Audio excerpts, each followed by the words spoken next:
முதல்ல நம்ம நாடு ரொம்ப நாகரிகமான நாடா தான் இருந்துச்சு. ஆனா இப்பெல்லாம் நம்ம நாட்டுல இருக்கிற பாதி ஆட்கள் கிட்ட அந்த நாகரிகத்தை பார்க்க கூட முடியல. சில பேர் அவங்க முரட்டுத்தனத்தினால நாகரிகத்தை கத்துக்க மாட்டாங்க. சில பேர் அவங்க அப்பா சம்பாதிச்சு வச்ச பணத்தால நாகரிகத்தை கத்துக்க மாட்டாங்க. இந்த மாதிரி சுத்தமா நாகரிகமே தெரியாம ஒரு பொண்ணு இருந்தா. சித்ராப்பூர்ல வாழ்ந்துகிட்டு இருக்கிற சிம்ரன். சிம்ரன், சிம்ரன், என்னம்மா? என்ன நீ இப்போவும் விளையாடிக்கிட்டு இருக்க?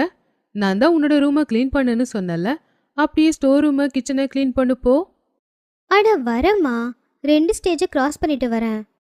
ஐயோ, சீக்கிரம் வா. அப்படி சொல்லிக்கிட்டு அம்மா நடந்து போய்கிட்டு இருக்கும்போது அங்க இருக்கிற ஒரு குப்பையை எடுத்துட்டு டஸ்ட்பின்ல போட்டுட்டாங்க.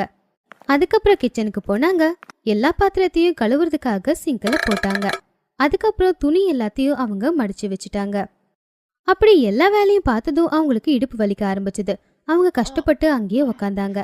அவங்க கத்துறத பார்க்கும்போதே அவங்களுக்கு ரொம்ப வலிக்குது அப்படிங்கிறது தெரியுது. அதுவும் இல்லாம சிம்ரன் வராததை பார்த்து அவங்களுக்கு கோபம் வந்துச்சு. அட, இவ்வளவு நேரம் ஆச்சு. இந்த பொண்ணு அப்படி என்னதான் அந்த ரூம்ல பண்ணிக்கிட்டு இருக்கா? ஆ ஆ ஆ சரின்னு சொல்லி புலம்பிக்கிட்டே மறுபடியும் சிம்ரனோட ரூமுக்கு அவங்க போய் பார்த்தாங்க. அப்போ சிம்ரன் அவளுடைய ரூமை அப்படியே தான் வச்சிருந்தா. அவ கேம் விளையாடிக்கிட்டு இருந்தா. அதை பார்த்ததும் அவங்க கோவமா, என்ன சிம்ரன் இது? நான் உன்னோட ரூமை க்ளீன் பண்ணுன்னு அப்பவே சொல்லிட்டு போனல. இன்னும் க்ளீன் பண்ணவும் இல்ல. நான் கூப்பிட்ட குரலுக்கு நீ வரவும் இல்ல. நானும் தான் சொன்னேன் மம்மி, 2 ஸ்டேஜை கிராஸ் பண்ணிட்டு வரேன்னு. அட, உன்னோட 2 ஸ்டேஜ் எப்ப நீ கிராஸ் பண்ணுவ? தெரியாது. இப்ப நான் இன்னும் ஒரு ஸ்டேஜை கூட கிராஸ் பண்ணவே இல்லை. ஐயோ, அப்படின்னா விட்டுடு. சாரி மம்மி, உங்களுக்கு வீட்டு வேலை செய்யறது எப்படி முக்கியமோ எனக்கு இந்த 2 ஸ்டேஜையும் கிராஸ் பண்றது அவ்வளவே முக்கியம். இதை முடிக்காம என்னால என் ரூமை க்ளீன் பண்ணவும் முடியாது, நீங்க கூப்பிட்ட குரலுக்கு வரவும் முடியாது. அதை கேட்டு அம்மா கஷ்டப்பட்டு இடுப்பு பிடிச்சுக்கிட்டு சொன்னாங்க. ப்ளீஸ் சிம்ரன், எனக்கு ரொம்ப வலிக்குது, அதனால தான் சொல்றேன். அப்படின்னா விட்டுடுங்கம்மா, ஏன் வீட்டை க்ளீன் பண்ணணும்னு சொல்றீங்க? வீடு என்ன அழுக்காவா இருக்கு? எனக்கு எங்கேயும் எந்த தூசியும் தெரியலையே. ஐயோ, அப்படியே பார்த்தா தெரியாது, வேலை செய்யும் போதுதான் அது தெரியும். ஹோ, உங்களுக்கு தெரிஞ்சா அப்ப நீங்களே அதை க்ளீன் பண்ணுங்க, என்ன டிஸ்டர்ப் பண்ணாதீங்க. நானே ஸ்டேஜ் கிராஸ் பண்ண முடியலன்னு ரொம்ப டென்ஷன் ஆயிருக்கேன் அப்படின்னு சொல்லி அவ மறுபடியும் கேம் விளையாட ஆரம்பிச்சா. அம்மா அவளையே ஒரு பக்கம் பார்த்தாங்க. அதுக்கப்புறம் சோகமா அங்கிருந்து போயிட்டாங்க. அவங்க போறத பார்த்ததும் சிம்ரன் அவளுடைய தலையில அடிச்சுக்கிட்டே எக்ஸ்பிரஷன் கொடுத்துக்கிட்டு இருந்தா. இந்த அம்மா இருக்காங்களே. இந்த பக்கம் அம்மா கஷ்டப்பட்டு வந்து அங்கிருந்த சோஃபாவில் உக்காந்துட்டாங்க. அப்போ காலிங் பெல் சத்தம் கேட்டுச்சு. அவங்க மெதுவா சிம்ரனை கூப்பிட்டாங்க. சிம்ரன், சிம்ரன், கொஞ்சம் பாருமா யாரு வந்திருக்காங்கன்னு. ஆனா சிம்ரன் கிட்ட இருந்து எந்த பதிலும் வரல. இத பார்த்துட்டு கஷ்டப்பட்டுக்கிட்டே அம்மா சோஃபாவில இருந்து எழுந்திருச்சு போய் வாசல் கதவை திறந்து பார்த்தாங்க. அப்போ பூ விக்கிற ஒரு ஏழை பொண்ணு அங்க நின்னுக்கிட்டு இருந்தா. அவ பேரு சுமன். யாரு? அதை கேட்டதும் அவ ரொம்ப மிருதுவான குரல்ல பேசினா. அம்மா, நான் உங்களுக்கு தினமும் சாமிக்கு போடுறதுக்கு பூ வச்சுட்டு போவேன்ல, இங்கே ஒரு கவர்ல வச்சுட்டு போவேனே, உங்களுக்கு ஞாபகம் இருக்கா? ஆனா இன்னைக்கு ஏன் பூவை வைக்கவே இல்ல? அந்த பூ எங்க இருக்கு? சிட்டில ஏதோ பெரிய ப்ராப்ளம் ஆண்டி, எல்லாமே மூடி இருக்கு. அதனால பூ எங்கேயுமே கிடைக்கவே இல்லை, சாரி. சரி, நீ இத சொல்றதுக்காகவா காலிங் பெல் அடிச்ச? இல்லம்மா, நான் உங்க வீட்டை கொஞ்சம் க்ளீன் பண்ணலாமா? க்ளீனா? நான் ஒழுங்கா க்ளீன் பண்ணிடுவேன். அதுக்கு பதிலா நீங்க கொஞ்சம் பணம் கொடுக்கணும், அதானே? உங்களை மாதிரி பொண்ணுங்களை பத்தி எனக்கு தெரியும். பணத்தை வாங்கி அப்படி இப்படின்னு செலவு பண்றது. அம்மா, எனக்கு பணம் வேண்டாம், எனக்கு கொஞ்சம் சாப்பாடு மட்டும் கொடுங்களேன். சாப்பாடா? அப்படின்னு சொல்லி அவ அந்த குழந்தைய மேலும் கீழுமா பார்த்தா. அவளை பார்த்து அவ மேல அவளுக்கு கருணை வந்துச்சு. உடனே அவ யோசிச்சா, பாவம் ரொம்ப பசியில இருக்கா போல, முதல்ல அவளுக்கு சாப்பாடு கொடுத்துடுறேன். சரி, கிளீனிங் வேலையெல்லாம் அப்புறம் பார்த்துக்கலாம், முதல்ல நீ வந்து சாப்பிடு. அப்ப ரூமுக்குள்ள இருந்து சோம்பல் முறிச்சுக்கிட்டே சிம்ரன் வெளியே வந்தா. இல்லம்மா, முதல்ல நான் கிளீனிங் முடிச்சிடுறேன், அதுக்கப்புறம் சாப்பாடு. அட, ஏன் ஒத்த கால்ல நிக்கிற? முதல்ல சாப்பிடு, அதுக்கப்புறம் கிளீன் பண்ணலாம். இல்லம்மா, முதல்ல கிளீனிங், அப்புறம் தான் சாப்பாடு. கிளீன் பண்ணட்டும் விடுங்களேம்மா, நீங்க ரொம்ப வித்தியாசம். நான் முதல்ல கேம் விளையாடுறேன்னு சொல்றேன், ஆனா நீங்க கிளீன் பண்ணுன்னு சொல்றீங்க. அவ முதல்ல க்ளீன் பண்ணணும்னு சொல்றா, ஆனா நீங்க அவளை சாப்பிட சொல்றீங்க. அவ க்ளீன் பண்ணட்டும், கொஞ்சம் பண்ண அவளுக்கு புரிஞ்சிடும் க்ளீன் பண்றது எவ்வளவு கஷ்டம்னு. சரி, உனக்கு அதுதான் விருப்பம்னா முதல்ல போய் நீ கிளீனிங்க பாரு. அங்க போய் பெருக்கு. அங்க துடைக்கிற துணி கூட இருக்கு பார். அதுக்கப்புறம் சுமன் அந்த வேலையை பார்க்க போனா. அவளை அங்க அனுப்பிட்டு அம்மா கட்டில்ல படுத்து ஒரு புக் படிக்க ஆரம்பிச்சாங்க. சிம்ரன் அவ பெருக்கிறத பார்த்து புலம்பிக்கிட்டு இருந்தா. அதான் அவ க்ளீன் பண்றாளே, அப்ப நான் இங்க என்ன பண்றது? நான் போய் மறுபடியும் 2 ஸ்டேஜ் விளையாடி பார்க்கறேன்.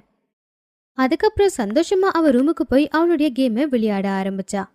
நல்லதா போச்சு, க்ளீன் பண்றதுக்கு ஒரு பொண்ணு வந்துட்டா. நான் ஃப்ரீ ஆயிட்டேன். இதுக்கப்புறம் நான் ஜாலியா கேம் விளையாடலாம். இங்க பாவம் அந்த பொண்ணு டைனிங் டேபிள், சோஃபா அப்புறம் ஜன்னலை தொடச்சா. வீட்டை பெருக்கிக்கிட்டு இருந்தா. அதுக்கப்புறம் சிம்ரனோட ரூமுக்கு போய் அங்கேயும் க்ளீன் பண்ண ஆரம்பிச்சா. அதுக்கப்புறம் சிம்ரன் பக்கத்துல வந்து சொன்னா, அக்கா நீங்க கொஞ்சம் நவுந்தீங்கன்னா நான் இங்கேயும் க்ளீன் பண்ணிட்டு போயிடுவேன். அங்க பண்ணியாச்சுல, போதும் போ. இல்ல, கொஞ்சம் தூசி கூட இருக்கக்கூடாது. ஒருவேளை அந்த கொஞ்சம் தூசி இருந்தா அது பரவுறதுக்கு ரொம்ப நேரம் எடுக்காது. அட, உங்கள மாதிரி ஆளுங்க இருக்கீங்கல்ல, க்ளீன் பண்றேன்னு சொல்லிட்டு என்ன டென்ஷன் பண்ணிக்கிட்டு இருக்கீங்க. போ செய் அப்படின்னு சொல்லி அவ போனதும் சுமன் அதை க்ளீன் பண்ண ஆரம்பிச்சா. அங்கிருந்த எல்லா பொருட்களையும் அவ செட் பண்ணா. சிம்ரன் அவ இதை எல்லாத்தையும் பண்றத பார்த்தா. எல்லாம் செட் ஆனதுக்கு அப்புறம் சுமன் அவகிட்ட சொன்னா, அக்கா முடிஞ்சது, இப்ப நீங்க உக்காந்தீங்கன்னா உங்களுக்கு எல்லாமே ஃப்ரெஷ்ஷா இருக்கும். அப்படி சொல்லிட்டு அவ அங்கிருந்து போயிட்டா. சிம்ரன் அவ அங்கிருந்து போனதுக்கு அப்புறம் மறுபடியும் கேம் விளையாடினா.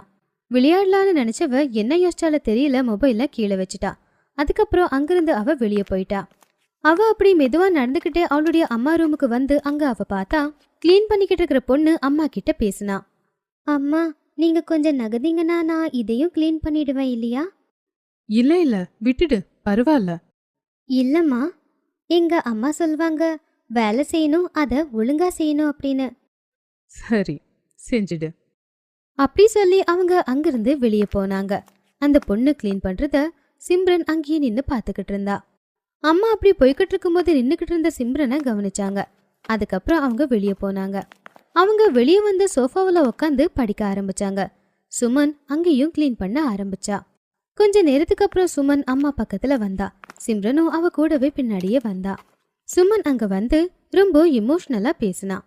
நான் எல்லா இடத்தையும் க்ளீன் பண்ணிட்டேம்மா. நீங்க என்கிட்ட சொன்ன மாதிரி எனக்கு சாப்பாடு கொடுக்குறீங்களா? ஆ, கண்டிப்பா கொடுக்குறேன். நான் தான் அப்பவே சாப்பிட சொன்னேனே. உனக்காக எடுத்து வச்சிருக்கேன், அது கொண்டு வரேன். அப்படி சொல்லி அம்மா டைனிங் டேபிளுக்கு போய் அவளுக்காக போட்டு வச்சிருந்த தட்டை எடுத்துட்டு வந்து கொடுத்தாங்க. அத அவ வாங்கினா. சாப்பாடை வாங்கிட்டு அவ அங்கேயே தரையிலேயே உக்காந்துட்டா. அப்போ அம்மா அவகிட்ட சொன்னாங்க. அப்போ அம்மா இத பார்த்து ஆச்சரியப்பட்டாங்க. சுமன் சாப்பாடு சாப்பிடாம அதை எடுத்து அவளுடைய கூடையில வச்சுக்கிட்டா. அதை பார்த்து அவங்க கேட்டாங்க, அட, நீ என்ன பண்ணிக்கிட்டு இருக்க? சாப்பாடு சாப்பிடலையா? இல்லம்மா அப்படின்னு சொல்லி தலையை தூக்குனா. அப்ப அம்மா ஆச்சரியப்பட்டாங்க. அவ கண்ணுல கண்ணீர் இருந்துச்சு. அட, நீ ஏன் அழுவுற? இல்லம்மா, இது ஆனந்த கண்ணீர். சந்தோஷமா? ஆ, சாப்பாடு தான் கிடைச்சிருச்சு. எனக்கு புரியல. அது வந்து அம்மா, எங்க அம்மாவுக்கு ரொம்ப உடம்பு முடியல. கவர்மெண்ட் ஹாஸ்பிட்டல் இருக்கிறதுனால எப்படியோ அங்க மருந்து கொடுத்துட்டாங்க. ஆனா டாக்டர் சொன்னாரு, மருந்து சாப்பிட்றதுக்கு முன்னாடி வயிறு நிறைய சாப்பாடு சாப்பிடணும். அதனால அவங்க சாப்பிட்டதுக்கு அப்புறம் தான் இந்த மருந்தை கொடுக்கணும். ஒருவேளை அப்படி இல்லைன்னா அவங்களுக்கு வேற ஏதாவது ஆயிடும்னு சொன்னாரு. இப்போ நான் இந்த சாப்பாடை அம்மாவுக்கு கொடுப்பேன். அதுக்கப்புறம் மருந்து கொடுத்ததும் அவங்க கண்டிப்பா சரியாயிடுவாங்க. அதை கேட்டதும் சிம்ரன் கண்ணுலையும் அம்மாவோட கண்ணுலையும் கண்ணீர் வர ஆரம்பிச்சது. 2 பேரும் ஒருத்தங்கள ஒருத்தங்க பார்த்துக்கிட்டாங்க. அதுக்கப்புறம் அம்மா சிம்ரனை கொஞ்சம் சமாதானப்படுத்தினாங்க. கொஞ்சம் இங்கேயே இருமா. மருந்து 3 வேளையும் கொடுக்கணும் இல்லையா? அப்படின்னா அம்மா மருந்து போடுறதுக்கு முன்னாடி 3 வேளையும் சாப்பிடணும். கொஞ்சம் இரு, நான் வரேன். அப்படி சொல்லி அம்மா கிச்சனுக்குள்ள போனாங்க.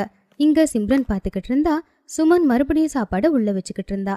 கொஞ்ச நேரத்துல அம்மா பெரிய டிஃபனை அங்க எடுத்துட்டு வந்து சொன்னாங்க. வாமா போலாம். அம்மா கையில இருக்கிற டிஃபன் பாக்ஸை பார்த்துட்டு சிம்ரன் அவங்க கிட்ட ஏதோ கேள்வி கேட்டா. ஆனா அவங்க எந்த பதிலும் சொல்லாம அந்த பொண்ணு கூட அந்த பொண்ணோட வீட்டுக்கு போனாங்க. அந்த வீட்டுல சுமனோட அம்மா ரொம்ப கஷ்டப்பட்டு படுத்துக்கிட்டு இருந்தாங்க. இவங்க வரதை பார்த்து அவங்க எழுந்திருக்க முயற்சி பண்ணாங்க. சுமன், நீ நீ வந்துட்டியாமா? அம்மா, பாருங்க யாரு வந்திருக்காங்கன்னு, நம்ம முதலாளி. அதை கேட்டதும் அவங்களால கண்ணை திறந்து பார்க்கவே முடியல. கஷ்டப்பட்டு கண்ணை திறந்து பார்த்தாங்க. அம்மா, நீங்க எங்கள மாதிரி ஏழைங்க வீட்டுக்கு எப்படி வந்தீங்க? நீங்க பெரிய பணக்காரங்க. பணக்காரி நான் இல்லைங்க. நீங்க தான் பணக்காரங்க. உங்க பொண்ண நீங்க எவ்ளோ ஒழுக்கமாவும், எவ்ளோ நாகரிகமாவும் வளர்த்துருக்கீங்கன்னு தெரியுமா? அந்த பொண்ணுக்கு முன்னாடி எங்ககிட்ட இருக்கிற எதுவுமே பெருசே கிடையாது.